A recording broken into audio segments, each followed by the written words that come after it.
So listen, man, I was so excited that I had to hit y'all with another album, same day status, because it was just on my mind, and I'm really reminiscing back on July 1998, and I think you guys are gonna like it. All right.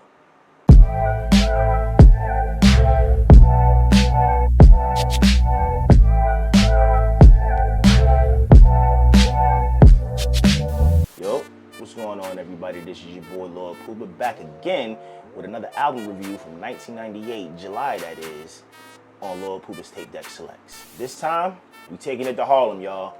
A lot of y'all might not know, but we're celebrating another 27 years of another dominant NYC artist who goes by the name of Cameron. So listen, man, yo, 1998 was stacked with heavy hitters. Cameron came through with something slick and unfiltered. He started off a little wild, but he started smoothing his stuff out. Like, he's been in the game for a minute, right? You know, if you really go back, he was linked with Children of the Corn. If you're not familiar with Children of the Corn, that was Cam when he was Killer, Mase when he was Murder, then you had Big L, and you also had McGruff. When Cam first hopped on, right, he was originally signed to Entertainment, which is like a subsidiary of Epic and what have you, and that was ran by Lance Rivera. And he had a co-sign by Biggie. I think Biggie giving him the co-sign really pushed for his name to be out there, and people really got interested into, like, you know, what he was about and what he was going to do, because getting a push from Biggie is huge. So on this album, Confessions of Fire, I don't know if I said that before, but Confessions of Fire was Cameron's first album, released, like, I believe it was July 17th, 1998. Confessions of Fire by Cameron, July 21st, 1998. That album was a mixture of, like, you know, like hardcore wordplay and Harlem slick talk, bottom line.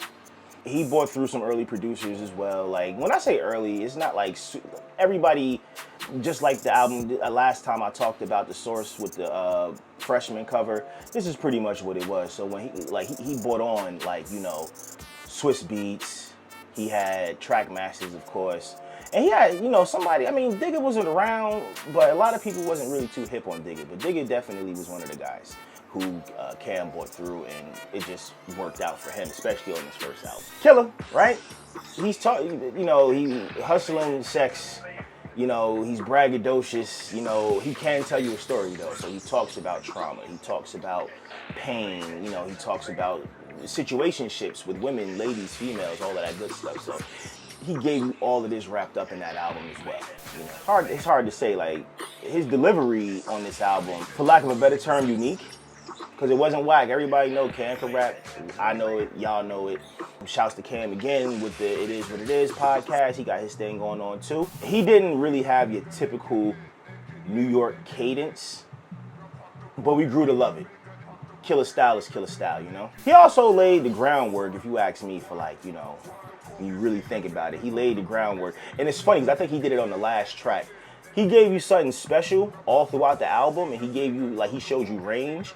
But I think on that last track, that was the interlude with what he was going to give you when he put forth the Diplomats. The tracks you want to listen to on this album, 357, of course. If you remember the video, that was him and Mase running around New York looking crazy. Horse and Carriage, but everybody should have heard that, right? Confessions. Confessions was something to listen to. It was a crazy, wild story. You can get into that on your own time. Super duper dark storytelling, rap with, you know, a little bit of vulnerability, I guess you could say. It was. Check that one out. Feels good. That had Usher on the track, and I also think Jermaine Dupri may have produced that. Wasn't one of my favorite joints, but people did seem to like it. D-Ruggs, that was definitely a painful, traumatizing track. Great storytelling displayed on that one. Pimps a Pimp, a little, you know, you might want to check it out, you might not want to check it out, I don't know. Pimps a Pimp wasn't necessarily one of my favorites either, and I think Jermaine Dupri was on that one as well. Jermaine Dupri had a lot to do with this album, now that I think about it. I don't think Cam got the flowers that he deserved at the time for Confessions of Fire. Like, when I really sit down and think about it, Cameron didn't get, like, I think people overshot it and didn't, like, sit down and listen to what he was trying to give you, so he didn't get the flowers at the time.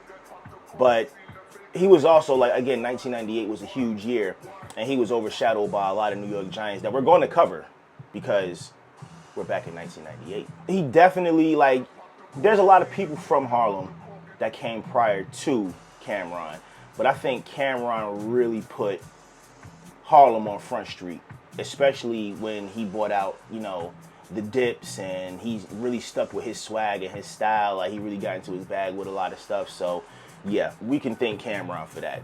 Had everybody out here wearing the jersey jeans and jackets and bandanas and, you know, just trying to be fly. You know, like, Diplomats definitely did some fly stuff. Cameron definitely was a fly dude. Like, you know, peep his style and what have you. And you could agree. I think everybody would agree that, you know, that was happening for Cameron at the time. I think the debut of Confessions of Fire was the calm before the storm, right? So with Confessions of Fire, I think he let everybody know, I'm nice, I can rap, this time is for the money, but I guarantee you, what I got coming up next, that's gonna be the hitter. And I agree, because all Cameron albums going forth with just fire. Like, yeah, I don't think you can not say Cameron dropped a completely whack album. Because even the follow-up, SDE, that was underrated too, but that was super dope. We'll get into that when the time is right, though. I think there was definitely more depth here than what people remember too. Again, with the range on the different songs and stuff like that. Like, Cameron really gave you a range of, and the more he talks on this podcast and the ghostwriting that he was doing, and it's like a lot of songs that he was talking about that he wrote and what have you, I had no clue he even had a part of it. You know, especially when he talked about the 3LW one, that blew my mind. What do you think, honestly? Like, let's be real here. Do you think Cameron's first album was slept on? Do you think Cameron is underrated? Do you think he's overrated? Let me know in the comments. As usual, like, follow, and share this content, because I'm coming back with these jewels that I want you to remember, I want you to revisit rather with me, and I also want to know what you guys is listening to wherever you're from. So make sure you put that in the comments, hit me up on the email, all that stuff's going to be tagged down there. Check the bio, links, blah, blah, blah, all the good stuff. Y'all know how them YouTubers be doing. I'm doing the same thing. I just ain't got time to think about it, all right? Next, while there was a ton of great albums in 1998, I'm only going to talk about a few, but I'm thinking about doing a comparison between Confessions of Fire and N.O.R.E. 2 debut albums, 27-year anniversaries, both guys still flourishing with their podcasts and their future endeavors.